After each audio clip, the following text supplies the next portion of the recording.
There will be 2 new starter decks releasing soon, so should you buy the Monkey D. Luffy Starter Deck 8 or Yamato Starter Deck 9? Let's take a look at the leaders and any notable cards to make that decision for ourselves. Card D Kaizoku. We'll start with Starter Deck 8. Let's take a look at the leader. Monkey D. Luffy is a monocolor black leader with 5000 power and 5 starting life. The leader ability reads, your turn, when a character is KO'd, give up to 1 rested Dawn to this leader. Unfortunately, this leader ability is pretty lackluster. It doesn't transform the way you play a black deck in any way at all, really. In terms of power, it's probably on par with Smoker and Lucci. The power of black seems to be more defined by its character cards than it does the leaders. All 3 leaders run 95% the same cards. Because of this, unless you're a big Luffy fan, there's really no reason to run Luffy when Smoker and Lucci are already available. Let's take a look at notable cards in the deck to see if there's any value there. First off is Kobe. Kobe costs 4 and has 1000 power with 1k counter. The card effect reads, activate main. You may rest this character, KO up to one of your opponent's characters with a cost of 2 or less. He's like a mini starter deck Garp, but you don't need to discard to do it. You'll only ever combo him with something like a 4 cost Kuzan or a 10 cost Kuzan, as you'll want to at least be able to kill something for 4 costs for it to be worth it, since Kobe himself costs 4.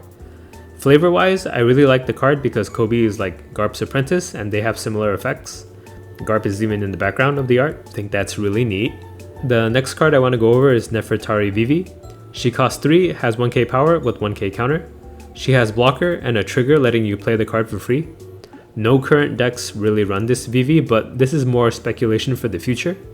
When a black-yellow dual color leader is released, we may see this Vivi be used as she's basically like a Brûlée but in black. Is having 8 Brûlées overkill?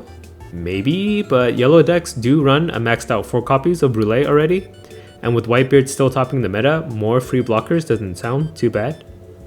The last notable card is Shanks. Shanks costs 9 and has 10,000 power with no counter. His card effect reads, on play, you may trash 1 card from your hand. KO all characters with the cost of 1 or less. In a vacuum, on his own, this effect is not that great.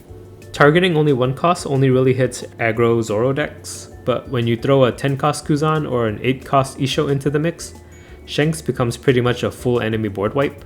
With Kuzan and Isho being high cost and huge power bodies, it is hard to remove them, at least until Red Rock and OP04. This makes it so it's not impossible to pull this combo off, but because this combo takes 2 to 3 cards and there's no common searcher among them, it is a really unreliable win condition. But Shanks is still a 10k body in the end too, so I think Shanks is probably only runnable for the next few weeks until OP04 releases, where Sable will infinitely be more useful than Shanks for black decks. Now let's switch to starter deck 9. Let's take a look at the leader. Yamato is a monocolor yellow leader with 5000 power and 5 starting life. The leader ability reads, Dawn times 1 on your opponent's turn. While your life area has 2 or less cards, this leader gains plus 1000 power. Unlike with black, all 3 yellow leaders do have very distinct leader abilities from each other. Yamato's ability makes you gravitate to playing while low on life. You can have a Whitebeard stat line on your opponent's turn for 1 Dawn attached. While taking 3 life to meet this threshold may seem reckless, the fact that we are a yellow deck means that we do have access to triggers out of life to lessen this downside somewhat. I'm not sure that this effect is worth it over Katakuri or Big Mom. It just doesn't compare to the amount of value you get out of those leaders since they have control over their life area.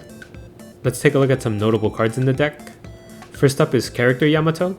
They cost 5 and have 7000 power with 1k counter. This Yamato is the only 5 cost 7k power vanilla in yellow for now until Randolph comes out in OP04. But Randolph being a Big Mom pirate will surely replace Yamato completely once he's released, so these next few weeks is the only window that we'll have to run this card. The only other notable card is Nari Kabura Arrow. It's a 1 cost event that reads, counter, if your life has 2 cards or less, give minus 3000 power to up to one of your opponent's leaders or characters for the turn. Trigger, you may trash 2 cards from your hand. You may place up to 1 card from the top of your deck to the top of your life area. It's like a yellow Radical Beam since it only activates at 2 life, but only for 3k.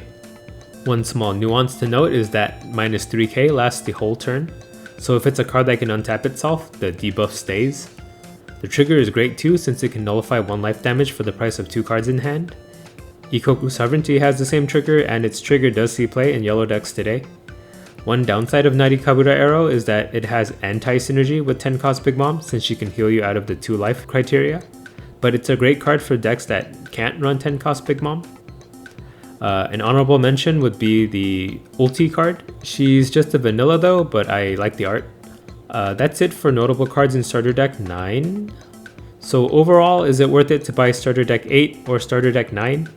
Sadly, in the current meta, these two are some of the worst starter decks to pick up at the moment. None of the cards in either deck are must-haves and neither leader is any better than what's currently available in the meta. That being said, we know this can change depending on future sets.